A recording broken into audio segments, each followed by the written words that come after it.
गणेश जी स्वयं रिद्धि सिद्धि के दाता होते हैं। गणेश जी जहाँ भी वास करते हैं वहाँ शुभ लाभ दोनों ही होते हैं। गणेश चतुर्थी का त्योहार भाद्रपद मास की शुक्ल पक्ष चतुर्थी को मनाया जाता है।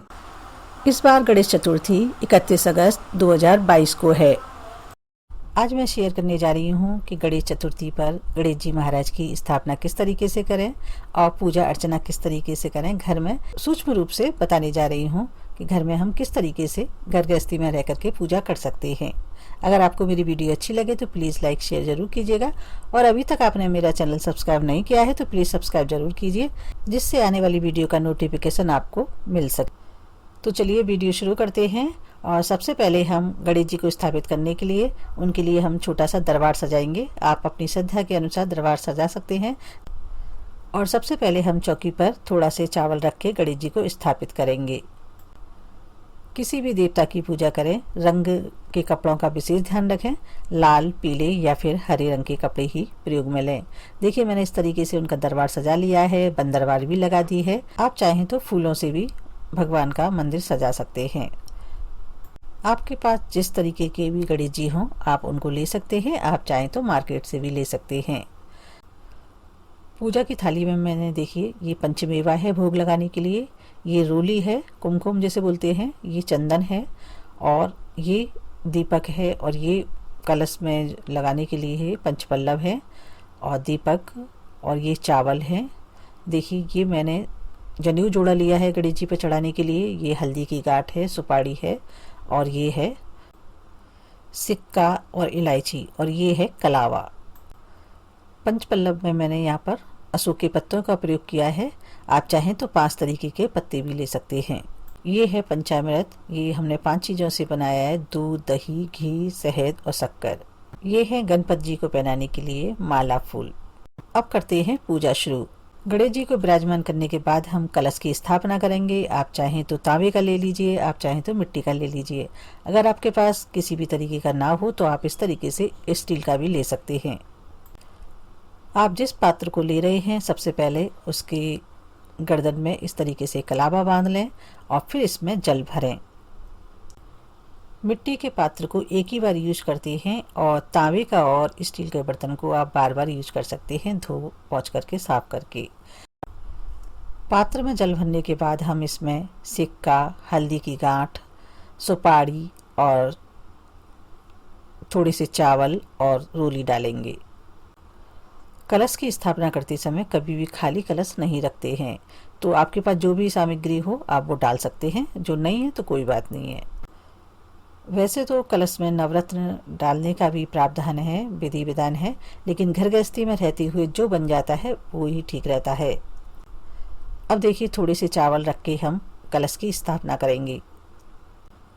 मैं आपको एक बात और बता दूं, हम किसी को भी स्थापित करें सबसे पहले हम थोड़े से धान जरूर रखते हैं, चावल या धान जो भी कुछ है। मैंने गणेश जी को भी स्थापित करा था, उससे पहले भी मैंने थोड़े से चावल रख दिए थे।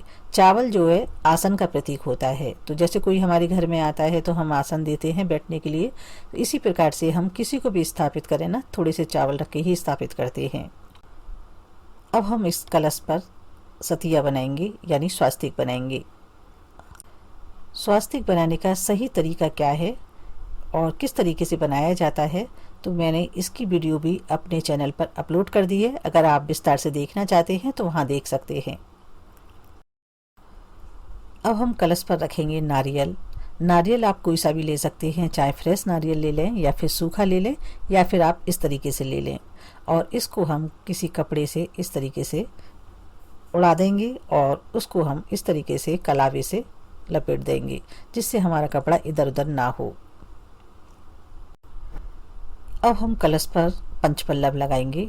आप इसमें आम का ले सकते हैं और पंचपल्लव पर मैंने रोली लगा ली है थोड़ी सी।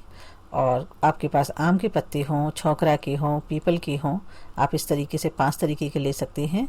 मैंने यहाँ पर क्योंकि मेरे पास अशोक के पत्ते ही थे तो मैंने इस तरीके से अशोक के पत्ते ले लिए हैं।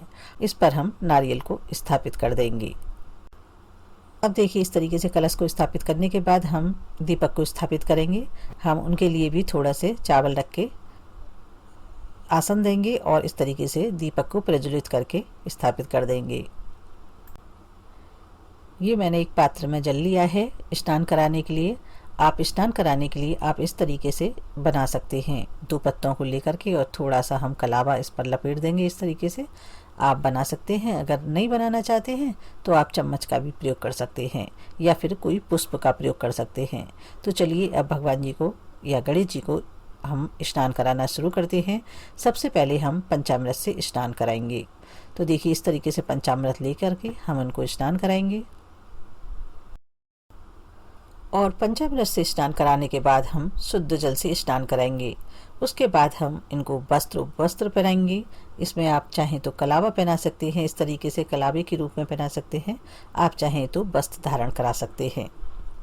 मैं यहाँ पर इस तरीके से कलावा रूपी वस्त्र और दुपट्टा धारण करा रही हूँ।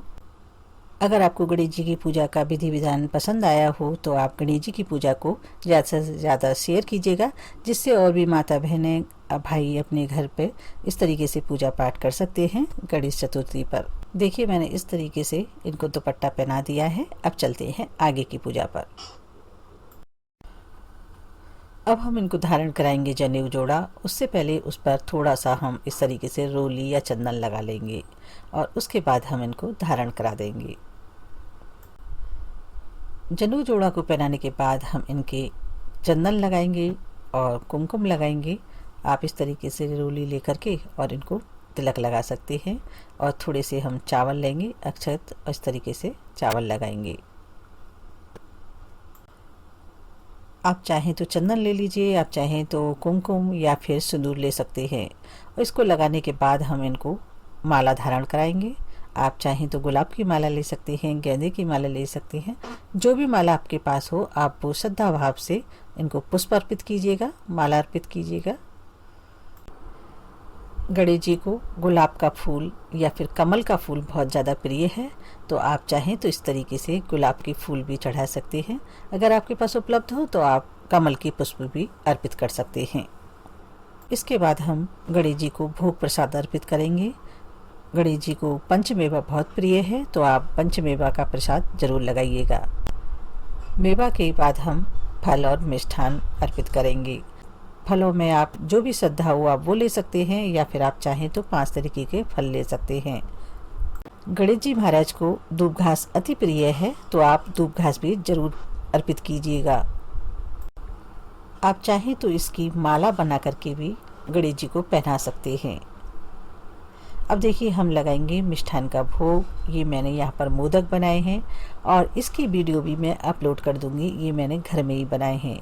आप चाहें तो बेसन के लड्डू बना सकते हैं, आप चाहें तो मोदक बना सकते हैं, या आपके पास जो भी भगवान के लिए प्रसाद हो, मीठा हो या मिष्ठान हो, आप उसको अर्पित कर सकते हैं। मैंने यहाँ पर 2 तरीके के मोदक बनाए हैं, एक मावा के मोदक बनाए हैं और एक इस तरीके से मोदक बनाए हैं। फल मेवा मिष्ठान अर्पित करने के बाद हम इनको जल अर्पित करेंगे। जल ध्यान से जरूर अर्पित करना चाहिए भगवान को। आप चाहें तो गणेश जी को पान सुपारी भी अर्पित कर सकते हैं। सभी सामग्री अर्पित करने के बाद गणेश भगवान से प्रार्थना करें, सुख शांति और समृद्धि की कामना करें। गणपत गणेश जी की हाथ जोड़ करके प्रार्थना करें, वंदना करें, स्तुति करें। और इसके बाद अब हम करेंगे कलश भगवान की पूजा। सबसे पहले पंचामृत से स्नान कराएंगे, उसके बाद हम शुद्ध जल से स्नान कराएंगे। तत्पश्चात इनको भी हम वस्त्र आदि पहनाएंगे, कलावा पहनाएंगे और उसके बाद हम इनको कुमकुम से तिलक लगाएंगे, अक्षत लगाएंगे। चंदन से या फिर हम कुमकुम से नारियल पर सतिया काटेंगे, स्वास्तिक जिसे बोलते हैं, और तिलक लगा करके हम इन पर पुष्प आदि चढ़ाएंगे। हम लोग कोई भी पूजा करें सबसे पहले गणेश जी की पूजा करने का ही विधान है, तो इसलिए सबसे पहले हम गणेश जी की पूजा करेंगे। अगर हम किसी और देवता की पूजा करते हैं ना, उससे पहले भी हम गणेश जी की पूजा करते हैं। इसीलिए हम सबसे पहले गणेश जी की पूजा करने के बाद ही हम कलश की और बाकी के देवताओं की पूजा करेंगे, जिनको हमने स्थापित किया है, विराजमान किया है। तो देखिए इस तरीके से पुष्प आदि चढ़ाने के बाद हम इनको भी भोग प्रसाद लगाएंगे। कलश वरुण भगवान के प्रतीक होते हैं। सुख शांति समृद्धि के प्रतीक होते हैं, धन धान्य के प्रतीक होता है। तो आप इस तरीके से उनको उस भाव से हाथ जोड़ करके प्रार्थना करिए, स्तुति करिए कि हमारे घर में हमेशा सुख शांति समृद्धि रहे और वरुण भगवान आपकी कृपा हमारे पर हमेशा बनी रहे। अब हम गणेश जी की पूजा और कलश भगवान की पूजा की बात करेंगे। दीपक की पूजा, हम दीपक को भी कलश भगवान की और गणेश जी की पूजा की तरह से पंचामृत से स्नान कराएंगे, फिर शुद्ध जल से स्नान कराएंगे। इनको भी चंदन कुमकुम लगाएंगे, वस्त्र आदि पहनाएंगे और भोग प्रसाद लगाएंगे। हम कोई भी पूजा करें, अंत में हमें दीपक की पूजा जरूर करनी चाहिए। दीपक एक साक्षी का प्रतीक होता है। अगर आपको गणेश जी की पूजा अच्छी लगी हो, पसंद आई हो, तो आप कमेंट्स बॉक्स में जय गणेश भगवान जरूर लिखिएगा। देखिए, इस तरीके से वस्त्र आदि अर्पित करने के बाद हम इनको भोग प्रसाद लगाएंगे। तत्पश्चात हम इनकी आरती करेंगे। आप कपूर की आरती कर सकते हैं या फिर आप दीपक जला करके उसमें ही कपूर रख सकते हैं।